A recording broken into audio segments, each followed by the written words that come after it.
Hi, today we are going to discuss another very important poem found in the O-level literature anthology. Now, when you think of these poems, if a poem has a universal theme, that becomes a very creative and effective poem.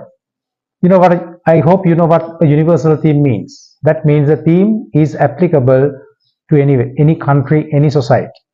Such poems are rare, right? So the poem we are going to discuss is a poem which contains a universal theme. The title of this poem is I Know Why the Cage Bird Sings, written by an Afro-American poetess, Maya Angelou. You can have a look at the poem. As I told you earlier, Maya Angelou is an Afro-American or else Black American poetess. So she describes the behavior of two birds through this poem. You had a look at the poem. There are two birds in the poem. One is a free bird, the other one is a caged bird. Uh, the bird symbolizes freedom. Free as a bird, we used to say, right? So let's have a look at the poem and then we'll see what Maya Angelou says through this poem and how the theme becomes universal. First, she describes the nature of the free bird. The free bird leaps, means jumps, on the back of the wind and floats downstream till the current ends, and dips his wings in the orange sun rays and dares to claim the sky. Very effective use of diction. She has used very, very meaningful terms to explain how the free bird enjoys freedom. The free bird leaps, jumps on the back of the wind. Usually we use this term, he jumped on the back of the horse, right? But here back of the wind, and floats downstream till the current ends. He has no aim, no target, he just floats with the wind. Aimless journey, it shows his freedom. And dips his wings in the orange sun rays and dares to claim the sky. He says, sky is my limit. I am free. My freedom is unlimited. Then in the second stanza you find the nature of the caged bird. The poet uses exaggeration here. She exaggerates how the freedom of the caged bird is limited. But a bird that stalks down his narrow cage, the cage is narrow, there is no space, can seldom see through his bars of rage. A metaphor, right? Rage means anger. It is angry. His wings are clipped and his feet are tied. So he opened his throat to sing. I told you find exaggeration here. Now the bird is in a narrow cage, in a small cage. Furthermore, its wings are clipped and his feet are tied. You can see the poet has personified these birds. She uses the pronouns he, him, his, likewise. So the freedom of the caged bird is limited to the maximum level. It can only open its mouth and sing. The caged bird sings with fearful thrill of the things unknown. The bird sings of the things unknown to him. He doesn't know them. But longed for still, he hopes for them. What is that? And his tune is heard on the distant hill, for the caged bird sings of freedom. He doesn't have any freedom, he sings about freedom. Again, the poet describes the nature of the free bird.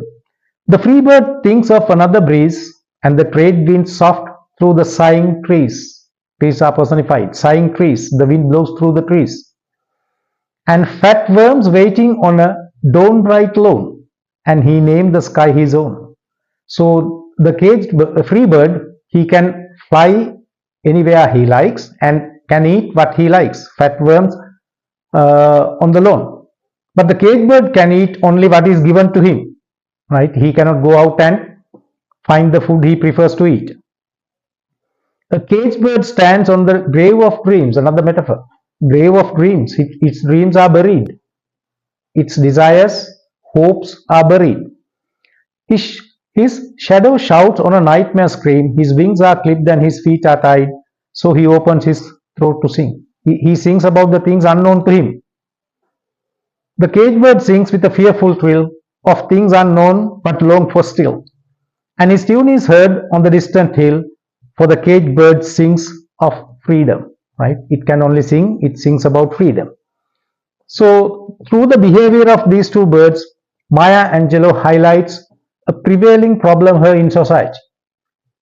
I told you she was an Afro-American. She's an Afro-American, black American. So, you know that there's a very serious problem in such societies, that is the color bar, color discrimination. The white-skinned people think they are superior and the black people are inferior. The blacks cannot enjoy their life. There are so many sort of limitations to them. In many European countries, you find this, even in America. There are separate schools for blacks. Some jobs are not offered to them. They have to live in a limited part of the city. They are not allowed to enter certain premises. I can give you one good example. In 1972, in Olympic Games, Muhammad Ali became the heavyweight boxing champion and won the gold medal. So when he tried to enter a restaurant with his family, he was told, "You are a national hero. We really respect you. You can have any food free of charge. You can take them, sir, but we cannot allow you to enter the restaurant because you are a black." So Muhammad Ali threw away his medal into a river and went back.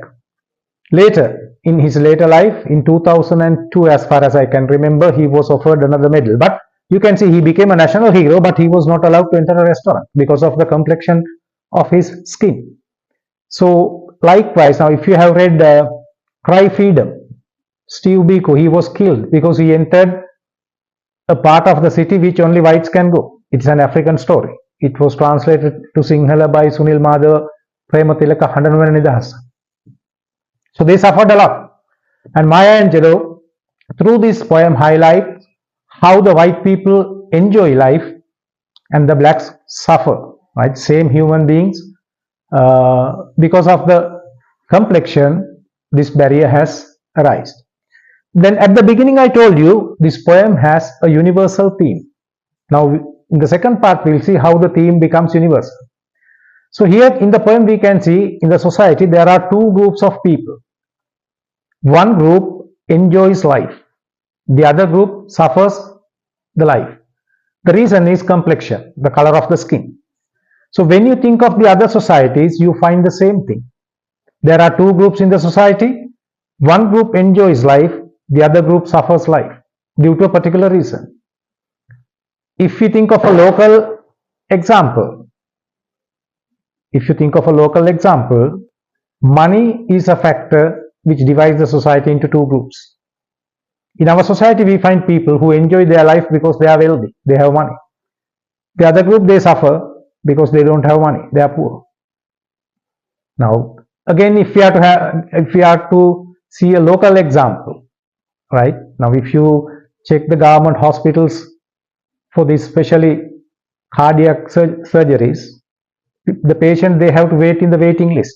But if you have money, you can go to Singapore, to a European country and get the surgery done. In Sri Lanka, another factor we find this is the power, the authority, especially the political power. The people with political power, they don't care the rules or regulations in the country. They do what they want. They behave as they wish because even the police and the law are scared of them.